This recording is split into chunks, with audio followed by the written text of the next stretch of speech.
Bonjour, je suis le père Frédéric Fornos, le directeur international du Réseau mondial de prière du Pape et du MEJ, le mouvement eucharistique des jeunes, nommé par le pape François.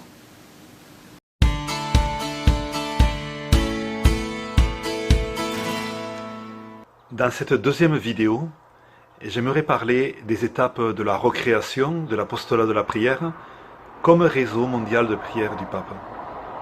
C'est une vidéo en particulier pour les directeurs et coordinateurs nationaux ainsi que pour leurs équipes. Et je rappelle des choses que nous sommes déjà dites lors des rencontres continentales. Et la première chose, ce qui me semble le plus important, c'est rappeler que la recréation de ce service ecclésial ne dépend pas de nous. La recréation de ce service ecclésial ne dépend pas de nous, elle dépend du Seigneur. Ce qui dépend de nous, c'est de nous disposer à l'action du Seigneur. C'est d'être profondément unis à son cœur, profondément unis à lui. C'est de pouvoir vivre en profondeur la célébration eucharistique, méditer les documents de recréation et nous rendre dociles à l'action de l'Esprit Saint. Voilà ce qui dépend de nous. Le reste, c'est entre les mains du Seigneur. La recréation de ce service ecclésial demande du temps, et c'est normal. Nous sommes présents dans 98 pays dans le monde. 35 millions de catholiques participent à ce réseau de prière.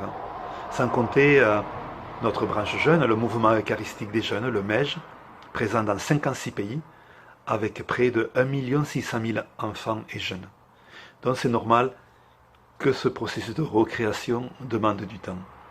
Mais c'est aussi normal parce que c'est avant tout un chemin de transformation personnelle, une conversion personnelle à laquelle nous sommes invités. Et cela demande du temps, cela demande de disposer nos cœurs, de nous unir au Seigneur, d'être dociles à son esprit, comme j'ai dit tout à l'heure. Enfin, nous pourrions dire et comparer ce processus de recréation finalement à un iceberg. Pourquoi un iceberg? Parce qu'il y a une partie visible, facile à identifier, mais on sait bien que ce n'est pas la partie la plus importante. La partie la plus importante, elle est en profondeur, elle est invisible. C'est la même chose pour nous. Nous avons commencé ce processus de recréation par la partie la plus visible. Mais dans ces prochaines années, peu à peu, nous allons déployer cette recréation vers ce qui est le plus profond, le plus essentiel, le plus fondamental à notre mission, comme réseau mondial de prière du Pape.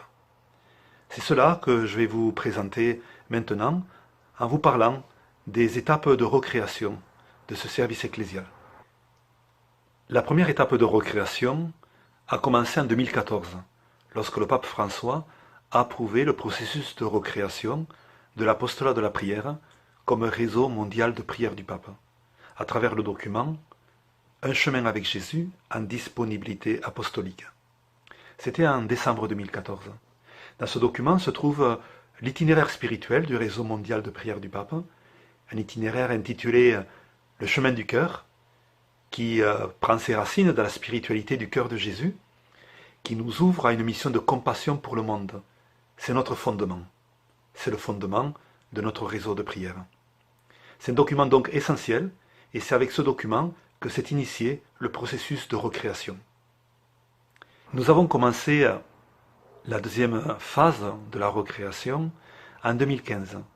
Nous avons souhaité poursuivre cette recréation avec la partie la plus visible de notre mission, et donc en cherchant de nouveaux langages, de nouvelles manières de parler de notre mission, de nouvelles images, en entrant dans le monde visuel, dans le continent numérique.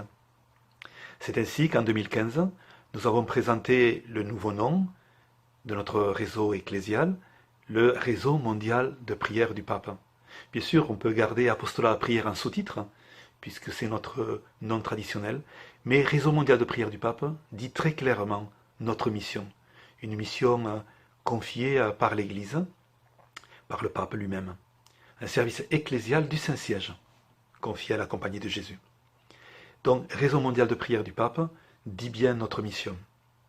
En même temps, nous avons lancé aussi de nouveaux logos, des logos qui respectent la diversité des divers continents, même des diverses cultures avec les diverses langues, et en même temps qui disent cette communion ecclésiale au service de la mission. En 2016, à l'occasion de l'année de la miséricorde, le jubilé de la miséricorde, il nous a été donné de pouvoir poursuivre la recréation de ce service ecclésial avec la partie la plus visible de notre mission, les intentions de prière du Saint-Père. Et ça tombait très bien puisque, à l'occasion de ce jubilé, nous étions invités à nous unir à la prière du Pape. C'est pourquoi nous avons lancé 2 projets, la vidéo du Pape et Click to Pray.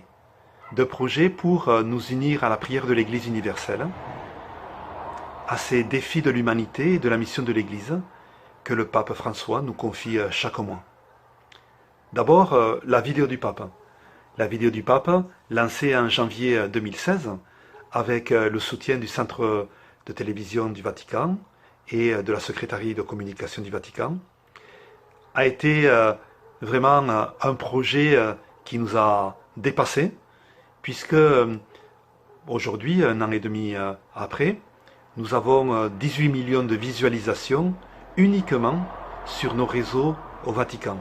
Donc, sans compter les 4800 médias qui font connaître la vidéo du Pape en 9 langues et tous les réseaux sociaux, puisque nous sommes présents dans de très nombreux réseaux sociaux, Facebook, Twitter, YouTube, Instagram, site internet, etc. Et sans compter WhatsApp. Voilà, donc on est un peu dépassé par l'intérêt de ce projet. C'était vraiment un projet que nous souhaitions comme un projet d'évangélisation, pour faire connaître largement les intentions de prière du Pape, c'est-à-dire ces défis de l'humanité et la mission de l'Église qui concernent une majorité de personnes. Et faire connaître la mission de l'Église dans un langage visuel, un langage universel, et d'une manière que chacun puisse entendre quelque chose qui puisse rejoindre sa propre vie. C'est ce que nous avons essayé de faire avec l'agence Lamachi, qui nous aide pour la conception, la production de ces vidéos. Et nous avons aussi de nombreux partenaires qui nous soutiennent. Nous avons ensuite, en mars 2016, lancé la plateforme de prière du Pape, du réseau mondial de prière du Pape et du mouvement eucharistique des jeunes, Click to Pray, clic pour prier. Click to Pray, qui se trouve aujourd'hui en 5 langues, français, espagnol, anglais, portugais, allemand, bientôt chinois et italien. Et aussi sur l'ensemble des réseaux sociaux, il y a pratiquement 550 000 utilisateurs et il aide vraiment, en particulier les jeunes, à prier pour la mission de l'Église. Click to Pray a été présenté au pape François en août 2015 à l'occasion du centenaire du MEJ, du mouvement eucharistique des jeunes. Et c'est une plateforme pour aider particulièrement les jeunes à prier pour la mission de l'Église. Au départ, c'était l'initiative d'un de nos bureaux nationaux, celui du Portugal, et nous l'avons transformé pour que ce soit au service de l'ensemble de l'Église universelle. Donc ces 2 projets correspondent à la partie la plus visible de notre mission, au service des intentions de l'Église universelle, donc au service d'une prière pour l'Église, pour la mission de l'Église. C'est ce qu'a dit le pape François lors de l'Angélus le 8 janvier 2017, où il a invité l'ensemble des catholiques à participer à son réseau mondial de prière et à s'unir à ses intentions de prière, puisqu'elles aident à la communion de toute l'Église. Puis nous lancerons la 3e étape de recréation de ce service ecclésial. Ce sera en septembre 2017, avec notre service des paroisses et de la mission. Puisque l'apostolat à la prière, depuis les commencements, et aujourd'hui le réseau mondial de prière du Pape, aide les catholiques à être davantage éveillés à la mission du Christ dans leur vie quotidienne. C'est un service à travers ce qu'on appelle le chemin du cœur, une proposition spirituelle pour aider à être davantage disponible à la mission dans nos paroisses, dans nos groupes ecclésiaux, dans notre maison, dans notre travail, dans notre famille, partout. Cette disponibilité à la mission du Christ, en lui offrant notre propre vie, en lui disant « Me voici, tu peux compter sur moi ». Donc c'est cette nouvelle étape de recréation que nous allons lancer pour que ce réseau de prière soit davantage au service des paroisses et des gens à travers le chemin du cœur. Puis en 2018, nous entrerons dans une nouvelle phase, beaucoup plus en profondeur. Donc vous voyez, nous avons commencé par la partie visible de l'iceberg, puis nous allons un peu plus en profondeur avec notre mission qui est d'aider à être disponible à la mission de Jésus dans notre vie quotidienne. Et puis encore plus en profondeur avec le fondement de notre mission, la spiritualité du cœur de Jésus.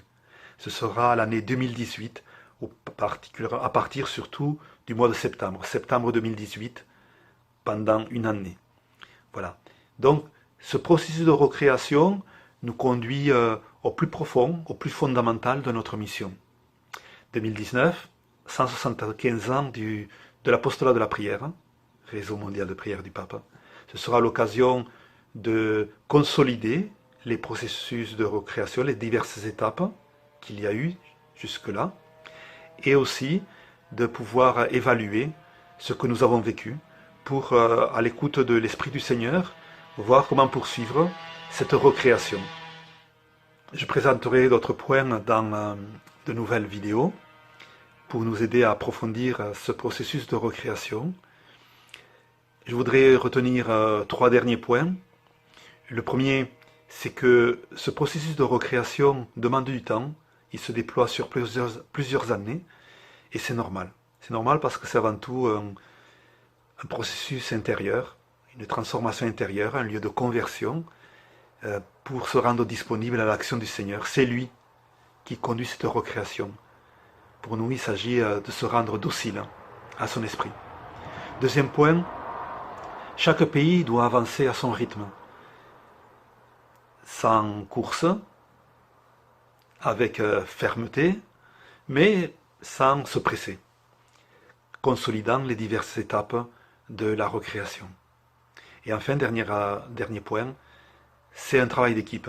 Nous savons bien, le Seigneur, l'Esprit du Seigneur nous parle quand nous travaillons en équipe, quand nous sommes ensemble, les uns les autres, à l'écoute.